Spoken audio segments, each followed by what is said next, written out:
Baik, assalamualaikum warahmatullahi wabarakatuh. Sebelumnya, perkenalkan nama saya Maya dengan NIM 22481042. Jadi di sini saya akan membuat video dengan tujuan untuk menyelesaikan tugas ujian akhir semester dari mata kuliah hadis tarbawiyah.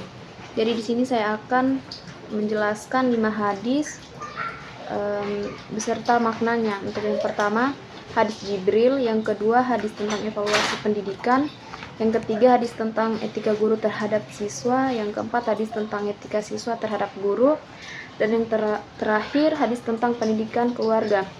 Untuk yang pertama, hadis Jibril, an Umarwa radhiyallahu anhu aidan qala bainama nahnu julusan inda Rasulillahi sallallahu alaihi wasallam zata yaumin idz tala'a alaina rajulun syadidu bayadi asyabi syadidu sawadi asyari la yura alaihi atsaru as-safari wala ya'rifuhu minna ahadun hatta jalasa ila an-nabi sallallahu alaihi wasallam asnada rukbataihi ila rukbataihi wa wada'a kafaihi ala fakhizaihi wa qala ya Muhammad akhbirni ani al-islami wa qala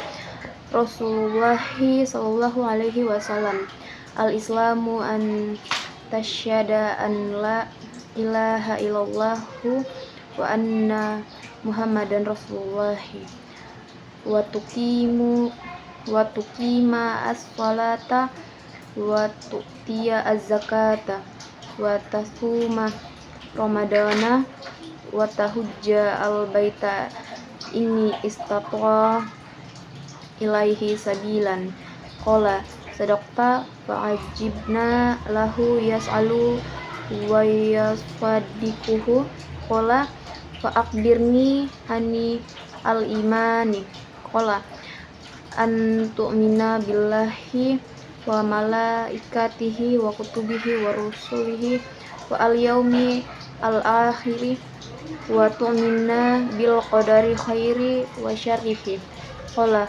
sadaqta qala fa'akbirni ani al-ihsani qala an ta'buda allaha kanaka tarahu fa in lam takun tarahu fa innahu yaraka qala fa'akbirni ani as-sa'ati qala ma al-mas'ulu anhabi alama mina as-sa'ili qala fa'akbirni an amaratiha qala an talida al-amatu robataha wa an tarwa al-hufata al-urata al-alata ri'a asyai wa tatawaluna fi al-bunyani thumma intalaqa falabistu malian thumma qala ya Umaru atadri mani as-sa'ilu qultu Allahu wa rasuluhu alamu qala fa innahu Jibrilu atakum yu'allimukum dinakum. Hadis riwayat Muslim nomor 8.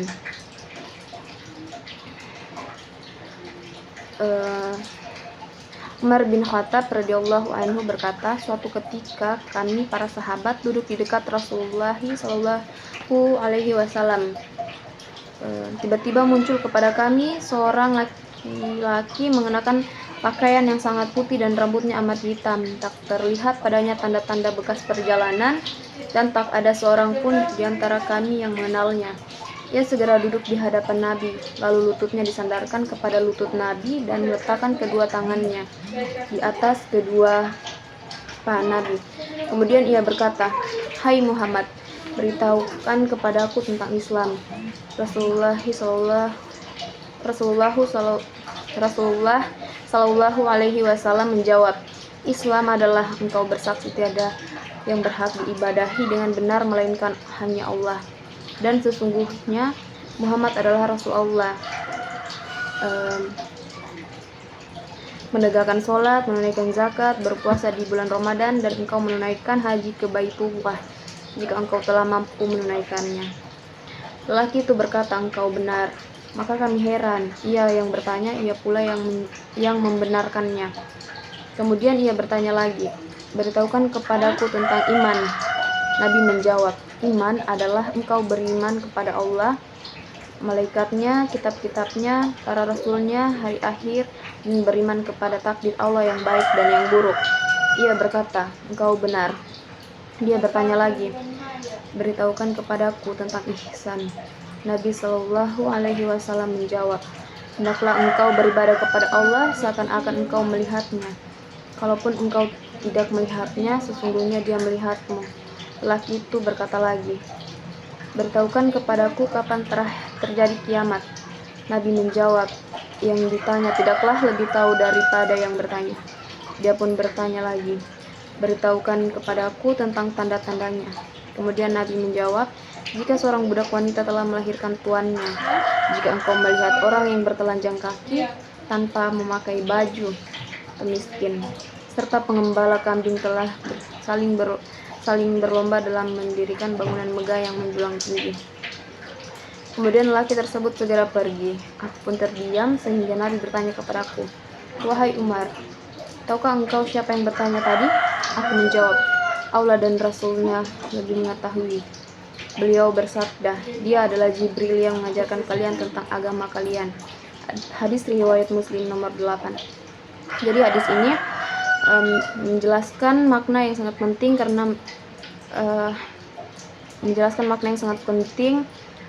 tentang pokok-pokok ajaran Islam secara menyeluruh. Jadi malaikat Jibril datang kepada Rasulullah Shallallahu Alaihi Wasallam dalam wujud seorang laki-laki yang mengajarkan agama melalui metode tanya jawab.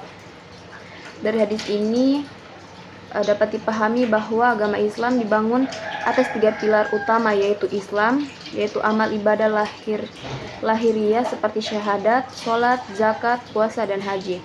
Iman, yaitu keyakinan kepada Allah, malaikat, kitab-kitab, rasul-rasul, hari akhir, dan takdir. Serta ihsan, beribadah kepada Allah dengan penuh keikhlasan dan merasa selalu diawasi olehnya. Hadis ini juga mengajarkan pentingnya mempersiapkan diri menghadapi hari kiamat dengan meningkatkan keimanan, ibadah, dan akhlak. Selain itu, hadis Jibril menunjukkan bahwa proses pendidikan yang efektif dapat dilakukan melalui dialog dan tanya jawab agar materi lebih mudah dipahami oleh peserta didik. Oleh karena itu, hadis ini menjadi dasar penting dalam memahami ajaran Islam sekaligus memberikan teladan tentang metode pembelajaran yang baik. Untuk selanjutnya, hadis tentang evaluasi pendidikan. An Abi Hurairah anna Rasulullah sallallahu alaihi wasallam qala atadruna manil muflis. Artinya dari Abu Hurairah Rasulullah sallallahu alaihi wasallam bertanya, tahukah kalian siapa orang yang bangkrut itu? Jadi hadis ini menjelaskan bahwa orang yang benar-benar bangkrut adalah mereka yang memiliki banyak amal ibadah tetapi kehilangan pahala karena telah menzalimi dan menyakiti orang lain. Hadis ini mengajarkan bahwa ibadah harus diiringi dengan akhlak yang baik serta menghormati hak-hak sesama agar memperoleh keselamatan di dunia dan akhirat. Hadis riwayat Muslim. Yang ketiga, hadis tentang etika guru terhadap siswa. Ittaqullaha wa'dilu baina auladikum. Bertakwalah kepada Allah dan bersikap adillah di antara anak-anakmu, termasuk murid-muridmu. Hadis riwayat Bukhari dan Muslim. Jadi hadis ini mengajarkan bahwa setiap muslim harus bertakwa kepada Allah Subhanahu wa taala dan bersikap adil terhadap semua orang yang menjadi tanggung jawabnya. Keadilan berarti memberikan hak, pengertian, dan perlakuan yang sama tanpa pilih kasih, baik kepada anak maupun peserta didik. Yang keempat, Hadis tentang etika siswa terhadap guru. Ta'allamu al-ilma wa ta'allamu lil ilmi as-sakinata wal waqar wa tawada'u liman tata'allamuna minhu. Pelajarilah ilmu dan pelajarilah ketenangan serta kewibawaan untuk ilmu tersebut, dan rendahkanlah diri kalian terhadap orang yang kalian ambil ilmunya atau guru. Hadis riwayat Tabrani. Jadi hadis ini mengajarkan bahwa menuntut ilmu harus disertai dengan sikap tenang, berakhlak mulia, dan menghormati guru. Seorang pelajar hendaknya bersikap rendah hati, sopan, serta menghargai orang yang memberikan ilmu, agar ilmu yang diperoleh menjadi bermanfaat dan membawa keberkahan. Dan yang terakhir, hadis tentang pendidikan keluarga. Manahala walidun waladan khairan lahu min adabin hasan. Tiada pemberian seorang orang tua terhadap anaknya yang lebih baik daripada adab atau budi pekerti yang baik. Hadis riwayat Tirmizi. Jadi dalam hadis ini menjelaskan bahwa pemberian terbaik dari orang tua kepada anak adalah pendidikan akhlak yang baik. Adab yang mulia merupakan bekal utama bagi anak untuk menjadi pribadi yang bertakwa, berperilaku sesuai ajaran Islam, serta mendapatkan keberkahan dalam hidup di dunia dan akhirat. Baik, mungkin itu saja yang bisa saya jelaskan. Lebih dan kurangnya mohon dimaafkan. Saya akhiri dengan ucapan wabillahi taufiq wal hidayah. Wassalamualaikum warahmatullahi wabarakatuh.